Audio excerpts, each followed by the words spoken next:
What's going on, collectors? Optical 20 here for another Hot Toys video review. This time it is the Knightmare Batman from Batman v Superman. You can purchase other Batman v Superman figures at bigbadtoystore.com. Please click the link on the description if you're ordering anything from them. Let's start off with the box. This is a Sideshow exclusive.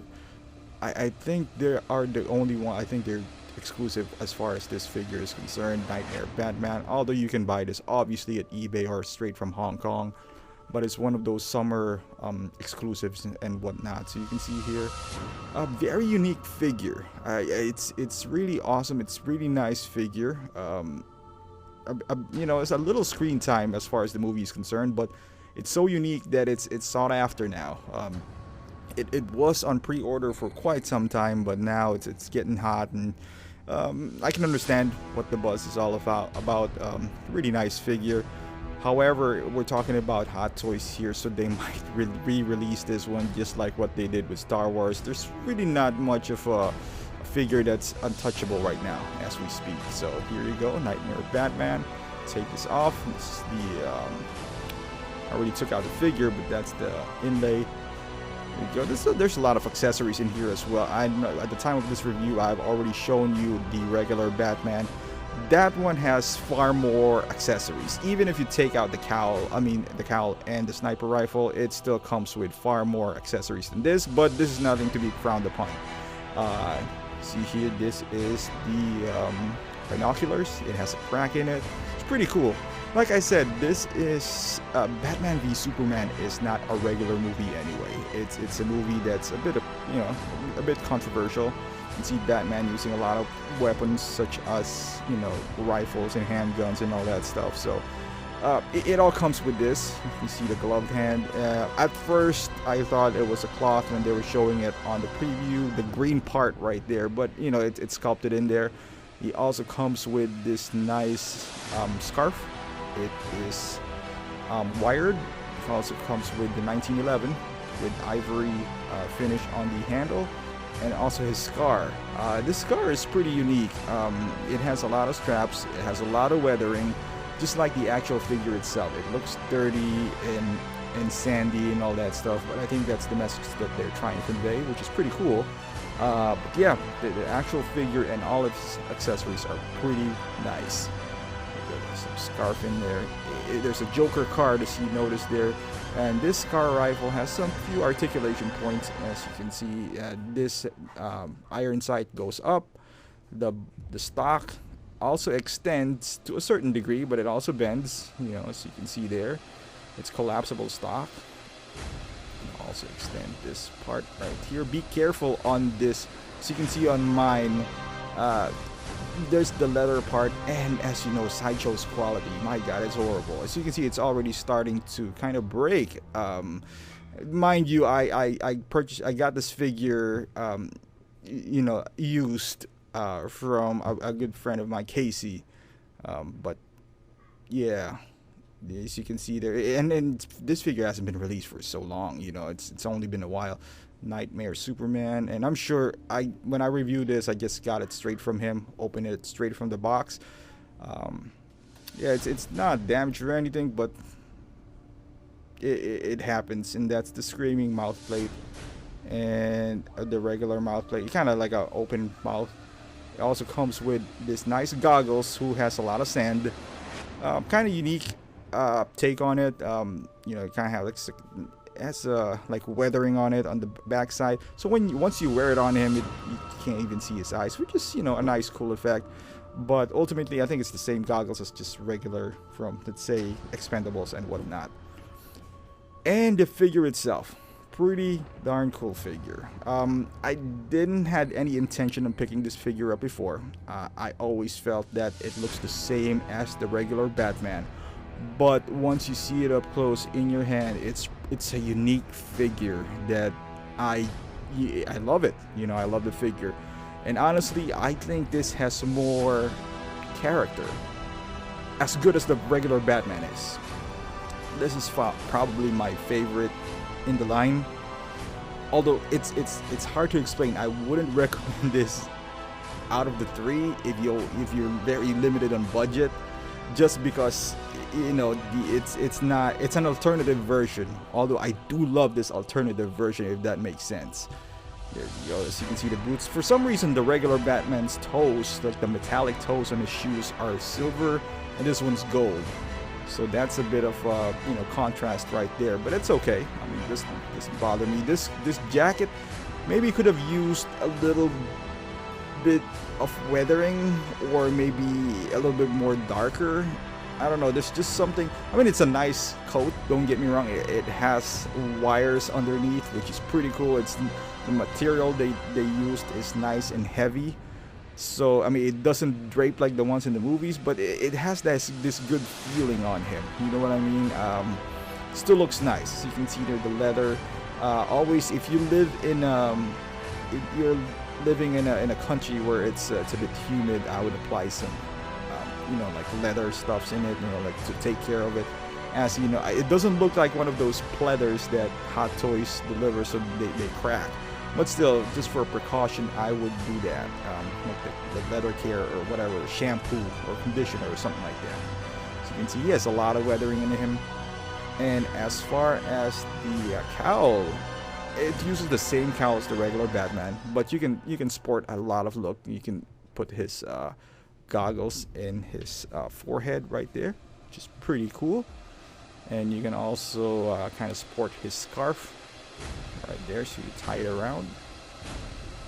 That's a nice option right there. This has wires on it, just to let you know. So we pull this down a little bit to show his eyes, one of his looks. So that's another look that you can sport. And also you can just, you know, pull it down a little bit more and just put down his goggles, so you can all go full on I'm ready to take on the desert kind of mode, you know. So that's another option right there. So it's beautiful. The things that you can do to play around with this figure is great. You know, there's some assortment of things. It's although it's not the actual Batman, so to speak. The screen time is really little, but as far as, I would say, dynamics, as you can see, the wires is already sticking out there, and it's Hot Toys quality for you. You can easily saw them back, but you know what I mean. They're terrible. I'm not talking about Hot Toys. They make good products, but man, the quality of the products, from Vader. I mean, it all started Vader. I mean, the list can go on and on. Two-Face. It's you would think they would learn, right? I mean, they charge $234 for a figure. They can't even, you know, put more quality into it. Amazing. But yeah, as far as the figure itself, it's beautiful. You can change the mouth plates. You can also change the eyes.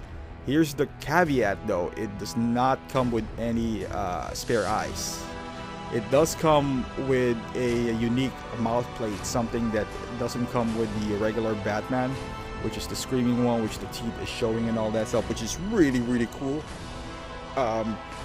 The only thing is, if you want to change his eyes, you're going to have to pony up and get the Batman version, or at least go on eBay if somebody else is selling it. But as you know, these things are going on for a lot of money right now.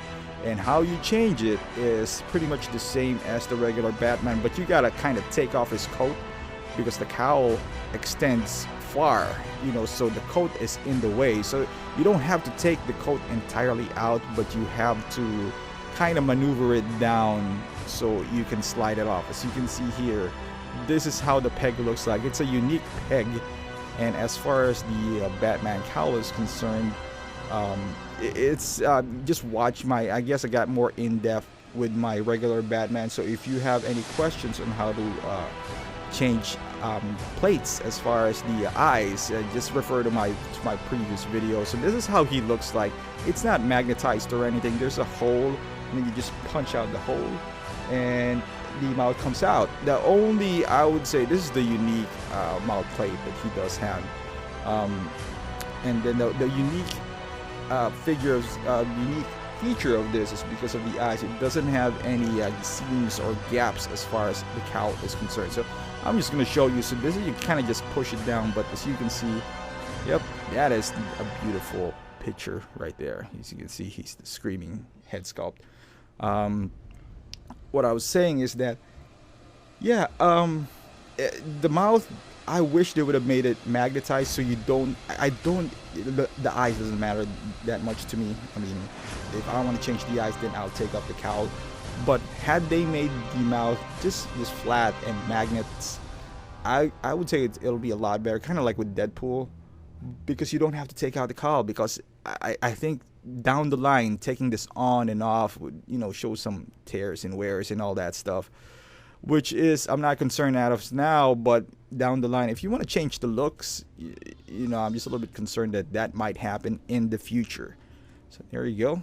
You can clearly see Ben Affleck in that portrait, and size comparison wise, he's in great scale with other Batman v Superman Batman in the film. So obviously armored Batman is gonna be a little bit bigger because of his armor is sitting on top of it, so he's higher. But as far as standing next to regular Batman, they share the same mold as well, I believe, as far as outfit. And I know somebody dissected this figure, took off the coat. We're gonna see the same armor, same everything.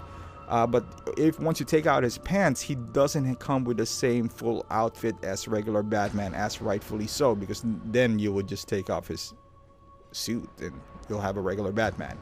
And that's the regular Batman right there. And there's some few differences as far as the armor. He has some bullet holes in his chest, but that's pretty much it, as far as I can tell. Obviously he has this green wraps on his hand, so we'll take him out there for a second, and then we are going to replace him with Batman v Superman.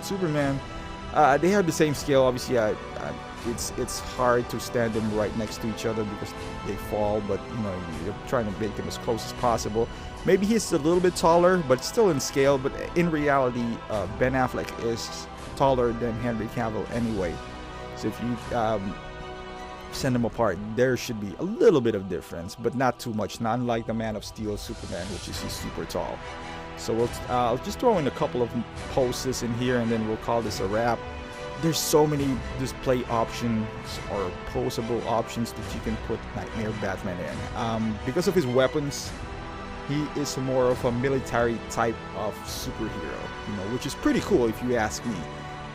For those purists who doesn't want to see Batman in any sort of weapons such as guns and whatnot, this might not be something that would appeal to you.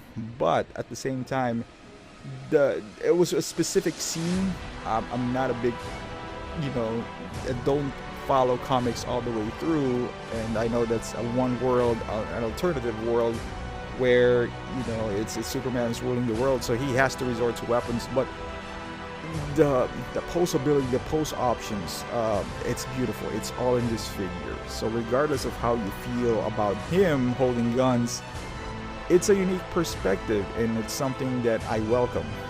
I love it. I love the fact that he could, it's Batman. Then you never would have imagined that, but that he would hold guns and whatnot. He even have a sidearm on his right leg, as 1911, but it's pretty cool still. He's wearing this nice pants.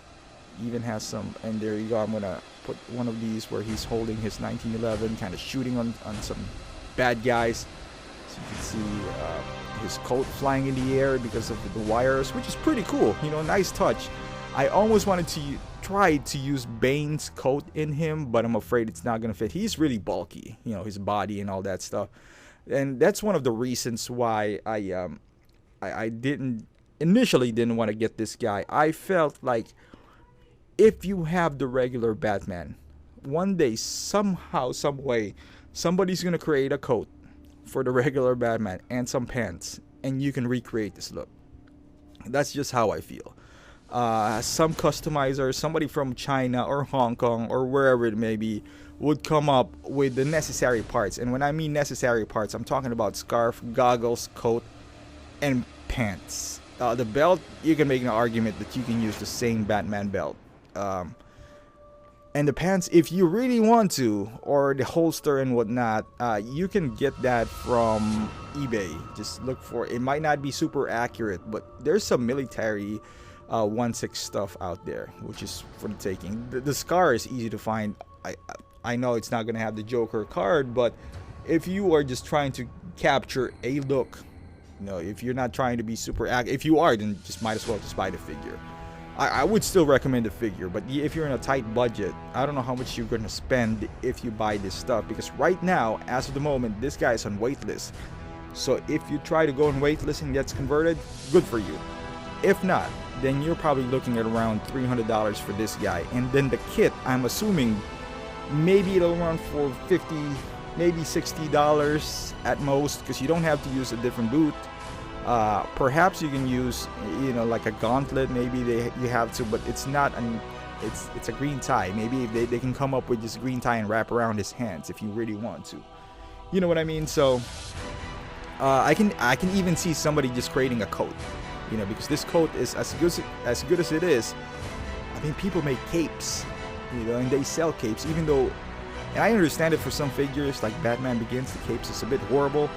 But for somebody like Man of Steel, they still buy an $80 cape or $50 cape because it's a different shade of red, or drapes nicely. Well, I personally wouldn't, but if you want to, hey, it's up to you. It's your money. Yeah, if you think that it's gonna make the figure a lot better, I get it. You know, so good for you. Personally, for me, the only ones that I want to replace is the Batman DX12. The cape is horrible in that one. Well, the Batman Begins for sure. This guy, you can get away with not replacing his coat, to be quite honest with you. I'm perfectly fine with it. Even the Batman, the regular Batman, I wouldn't replace his cape either. I'm pretty happy with it. Man of Steel, I'm okay. Thor, even the Batman versus Superman, I just don't see the reason why anyone would do it. But here you go. This is the Batman Knightmare Batman. Really awesome figure. And so far, from top to bottom, every Batman v Superman release has been an A+ for me. But here's the caveat for this guy. If you lay down regular Batman, Armored Batman, and Knightmare Batman, I probably would recommend Batman first, the regular one, because it's such a nice figure. You get your money's worth. Second, it's gonna be Armored because it's so unique that we've never had any Armored Batman before. As unique as this figure is, and as much as I love this figure, this would be third on my list if you really, because now you're spending almost $700 for Batman, just Batman. And I can understand if you don't get him. You know, it's totally understandable. But he's so unique. If you have the funds, I would get him. You know, he's one of those gonna be sought after guys. I don't think we're gonna see another you know, version of this down the line, even in the Justice League series. I don't know, maybe we would, but as of now, it's really unique. If you can afford it, go ahead and get it. If not, he's the third on my list, like I said. So, alright guys, thank you for watching. Once again, please click like and subscribe to my videos. I got more to come. And yeah, thank you for watching. Until the next review.